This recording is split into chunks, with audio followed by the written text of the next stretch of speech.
नमस्कार दोस्तों, वर्मा जी हमारे बीच में हैं। यहाँ पर हिमाचल सोशल बॉडीज़ फेडरेशन का यहाँ प्रोग्राम हुआ, जिसमें हिमाचल के मुख्यमंत्री सुखविंदर सिंह सुक्खू ने यहाँ पर जो शिद्दत दी, उन्होंने बहुत सी बातें भी कही हैं। सर जी, इस तरह के जो प्रोग्राम है हिमाचलियों को दूर दराज के इलाकों में, खासकर दिल्ली में इकट्ठा करने का बहुत बड़ा हिम्मत की बात है, और आपने इस तरह का कार्य किया है। सर, और कोई मैसेज उन देशवासियों के लिए जहाँ पर हर जगह हिमाचल वासी हैं, उनके लिए भी आपको मैसेज दीजिए।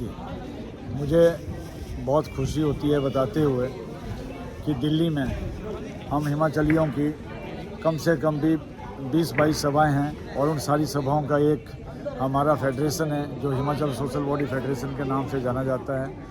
हमारे फेडरेशन का मुख्य उद्देश्य केवल अपने हिमाचली भाइयों को एक छत्र के नीचे एकजुट ला करके रखने का है, उनको अपनी संस्कृति से अवगत कराए रखना है, अपनी संस्कृति का प्रचार प्रसार करना है, प्रदेश की जो हमारी जो भी सांस्कृतिक धरोहर है उसको आगे लेकर के चलना है। दिल्ली जैसे शहर में जहाँ हमारे बच्चे यहीं पर जो पैदा हुए हैं, जिनको हमारी संस्कृति के बारे में बहुत कम नॉलेज होती है, हम चाहते हैं वो बच्चे हमारी मुख्य धारा में हिमाचल के जो संस्कृति है उससे जुड़े रहें। इसलिए हमारे जो मेन प्रोग्राम होते हैं उसमें हम हर तरह का हिमाचलीकरण ही करके रखते हैं, जिसमें हिमाचली धाम होगी, हिमाचली खाना होता है, हिमाचली लोक संगीत होते हैं, हिमाचल के ही जो लोग हैं उनको हम इसमें आमंत्रित भी करते हैं। और मुझे बड़ी खुशी होती है इस बात की कि आज जो एक अभूतपूर्व आज यहाँ पर एकता का प्रदर्शन किया, हज़ारों की संख्या में लोग यहाँ पर आए, मुझे इसका बहुत फ़ख्र है कि हम एक दूसरे के साथ जुड़े हैं। इस तरह से अगर हम आगे भी जुड़े रहेंगे तो हम अपनी हर तरह की जो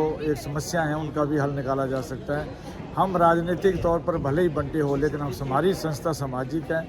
हम यहाँ पर कोई किसी तरह की कोई राजनीतिक विचारधारा को लेकर आगे नहीं चलते हैं, सिर्फ और सिर्फ सामाजिक विचारधारा होती है। सामाजिक जो गठबंधन है वही बना रहे, हम आपस में जुड़े रहें, एक दूसरे का सहयोग करें, एक दूसरे के दुख सुख में खड़े रहें, यही हमारा बेसिक उद्देश्य है इस फेडरेशन का।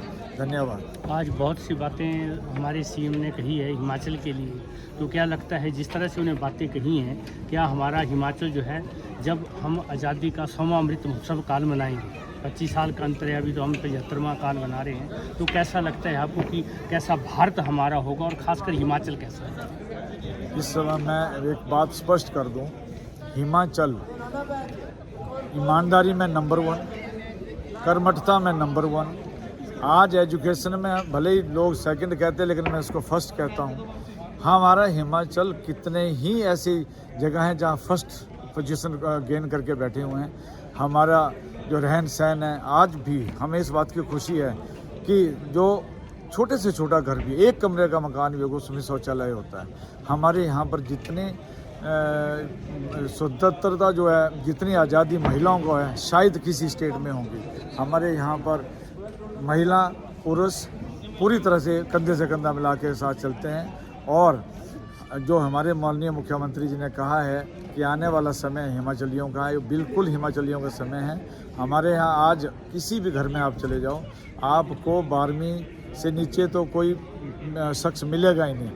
कोई कहीं पर जो आप अनपढ़ता की अगर हम बात करेंगे तो कहीं 70-75 साल से जिसकी उम्र ज़्यादा है वो अनपढ़ को हम कहीं ना कहीं होंगे वो भी। लेकिन अदरवाइज़ हमारे यहाँ पर घरों में बिल्कुल पढ़ाई लिखाई के मामले में एक भी बच्चा आज घर में नहीं होता है, बल्कि स्कूल में होता है। और खुशी की बात ये है, सरकार किसी की भी रहे, किसी भी पार्टी की रहे, उन्होंने हमेशा एजुकेशन को नंबर 1 रखा।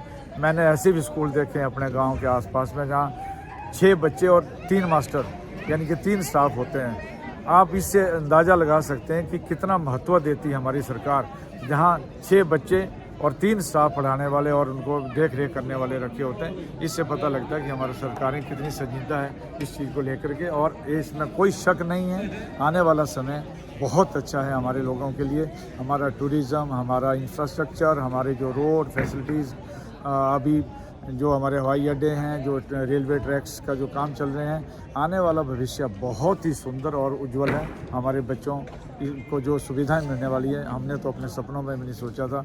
हमें इस चीज़ का रश्क है कि हम आज क्यों पैदा नहीं हुए, हम पहले क्यों पैदा हुए। आज पैदा होते तो हम सारी सुविधाओं का मजा लेते। नहीं, आपने जो उन सुविधाओं को दिलाने के लिए जो आपने योगदान दिया है वो बहुत बड़ी बात है। आप नहीं होते तो शायद आज ये बच्चे, आने वाली जनरेशन सुविधाएं नहीं ले पाते। आप इसको किसी तरह से भी कह सकते हैं, लेकिन मेरा ये मानना है कि हमारी जो भविष्य की पीढ़ी है बहुत भाग्यवान है। बस उनसे एक ही निवेदन है कि आपस में मिल कर के रहें, और एक नशे दूसरे से को दूर रहें। नशे से दूर रहें, अपने स्वास्थ्य का ध्यान रखें, अपने परिवार और पेरेंट्स का ध्यान रखें। यही मेरी उन लोगों से कामना है, वही मेरी इच्छा है कि अपने जो भी बच्चे हैं वो पढ़ाई लिखाई में अव्वल रहें, नशे और गंदी आदतों से दूर रहें। इसी में हमारे भविष्य जो सुरक्षित रहे। बहुत बहुत धन्यवाद सर जी, आप यहाँ पर आए, आपने इस तरह से बातें की। सुखविंदर सिंह सुक्खू सीएम हमारे यहाँ आए थे, उन्होंने भी बहुत सी बातें जो है आम जनता को बताई। दिल्ली वासी जहाँ पर हिमाचल के लोग यहाँ रहते हैं उनको बहुत सी इन्फॉर्मेशन दी। बहुत बहुत धन्यवाद। Thank you.